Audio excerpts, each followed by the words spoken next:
Yes. So someone told me that during the World Chess Championship that they wanted you to sign a book which was the 1960 Tal vs. Botvinnik, and you refused to sign that book. Is there any truth to that, and would you sign that now? A lot of chess players are superstitious to some extent, including me. For those who don't know, Tal won the world championship in 1960 when he was 23 years old. He lost the title the next year, never became world champion again, and that's why I didn't want to sign the book, because I didn't want to end up in the same way. You hope that your reign will last for more than a year. This is Magnus Carlsen. You may have heard of him. In this interview, he answers this question about former world chess champion Mikhail Tal. Now, you may know Tal as one of the best tactical and sacrificial players in the history of the game.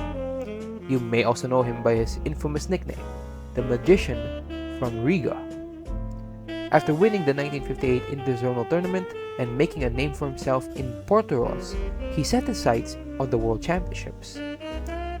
On 1959, he wins the Candidates Tournament with a 1.5 point lead. His reward? A chance for the title against the world champion Mikhail Botvinnik. After a thrilling set of 21 games, Tal beats Botvinnik with a very convincing 4-game lead, ending the series 12.5 to 8.5 with an especially thrilling 6-game. Tal, of course, wins, cementing the game as an all-time classic in the World Chess Championships. Lev Carrington summarized the game as such. I will never forget the famous 6-game in which Tal, right after the opening moves, sacrificed the knight. As if nothing had happened, Tal was pacing to and fro on the stage, and his famous opponent, who had scored victories over such legends as Lasker, Capablanca, and Alekhine, confronted with a surprise sacrifice, was taking all possible pains to refute Tal's daring decision. All in vain. The spectators were so excited that the atmosphere in the playing hall was more reminiscent of a football match. Tal won this game, and in spite of Botvinnik's stubborn resistance, he won the whole match.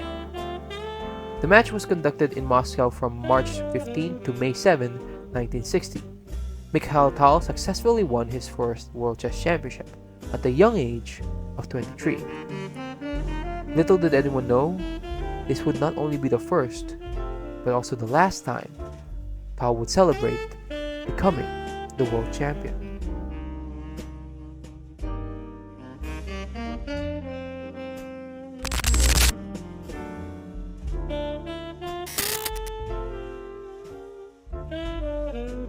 Superstition. It's something that exists in any place with competition. Some chess players say they don't shave before a tournament. Some believe that using a certain pen or pencil can help them in a game. Generations of Welsh players have kissed the ceremonial sheep before tournaments, not realizing that it's actually just a superstition, not an actual requirement. Superstition is interesting. It has no true impact or effect on the outcome, but because people recognize a pattern of success or failure, they correlate it with something else, like a haircut, a sort of food, mine is chocolate, or some lucky object. A good example is Mikhail Tal's lucky pen, which he jokingly says is the reason he lost the 1961 World Championships. But that's not the only superstition related to Mikhail Tal.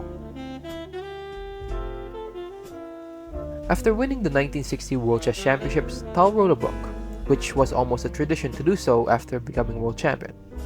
He analyzed the 21 games from the World Championships and told his perspective on how he achieved his title after beating the giant that is Botvinnik. However, by doing so, he unintentionally created one of the biggest superstitions in chess. A year after Tal became world champion, he faced Botvinnik once again. Their rematch led to Botvinnik's absolute victory, winning by a 5-game lead. Tal did have a serious kidney disorder that could have hindered his play. He, however, did not use this as an excuse, citing, "I lost because he beat me. He knew my play more than I knew his." And that was that. Not only did Tal never become world champion, he never even became a candidate again. A tragic end to what at first seemed would be a long and illustrious journey. Some players end when they have nowhere left to go. Some when they cannot reach what is ahead of them. Some when they are too old and can continue no longer. But to see someone this good, this talented, and this creative, someone who brings drama to a game that seemed too cold and calculating, fall the moment he's reached the top of the mountain is almost tragic. The reason? A pen and a book.